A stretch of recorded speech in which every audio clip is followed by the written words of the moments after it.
Hello, everyone. J.R. Wyatt with the Georgia Mountainside Realty Team.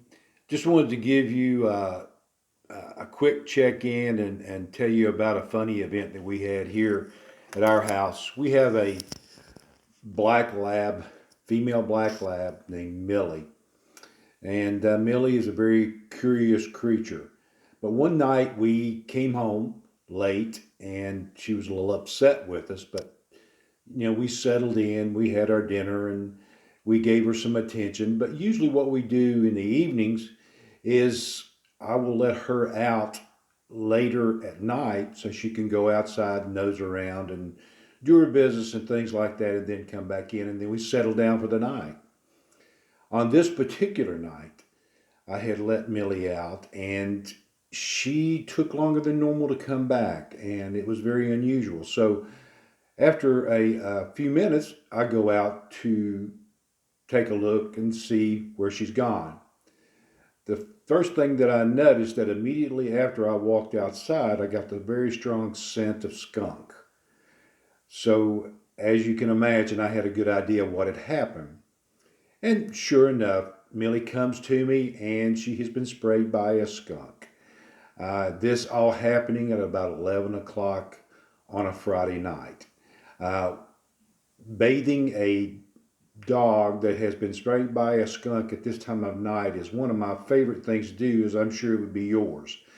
But the story continued. We put Millie in the tub and decided to, try to see what we could do to alleviate some of the smell. So, as I'm sure you've all heard, tomato juice or something along that order helps to neutralize the skunk smell, and it does. But unfortunately, the only thing that we had in the house that night was V8 juice. So we put her in the tub. I proceed to cover her with V8 juice, and it does help with the smell. It helps to neutralize it. But as dogs will when they're wet, they also like to shake. So after I had her coated with the V8 juice and really doused well, she started to shake, and of course, I had we had tomato V8 juice everywhere you can imagine, all through the bathroom. But eventually, we get the job done. We rinse her down, shampoo her down, and everything's all good again. And we proceed to get down for the night to get a good night's rest. And we all did. Next morning, I'm up early with Millie to let her outside again. And a beautiful day, sunshiny, early morning. And when we walk out the door, she takes off like a bullet. And the first thing I think is she's probably going to play tag with some of the deer that we have in the yard. Didn't think too much about that. But as I walked toward the back of our property and look up over the horizon, I could see a big black tail, Millie's tail, in the sunlight wagging. And what was unusual is I saw another tail beside hers in the air, and it was not wagging. And I immediately knew what that tail belonged to, and it was a skunk.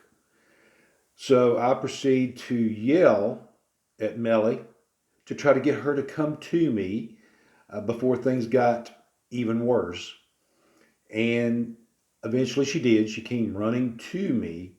But the crazy thing was that when she came to me, also the skunk was right behind her, following her to me in my same direction.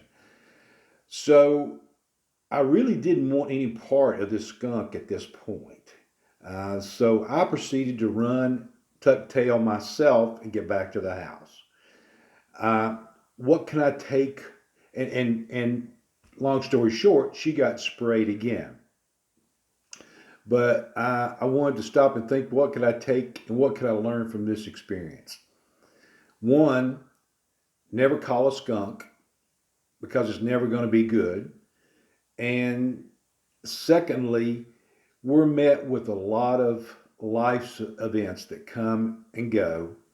Most of those events, I believe, we never see coming, but it's a matter of attitude and how we approach them, how we look at them, and how we decide to proceed and what we can learn from those events.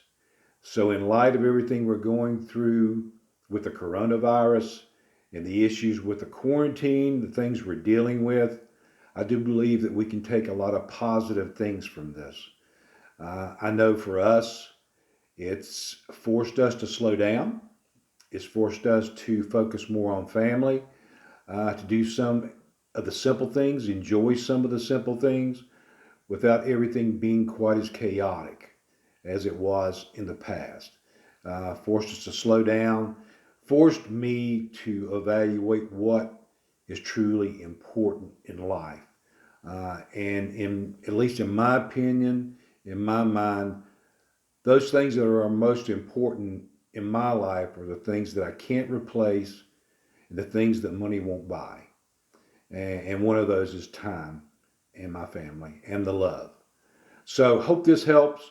I hope everyone is staying safe and healthy. And we will be in touch in the future with some other helpful tidbits on some other things coming up the next few days.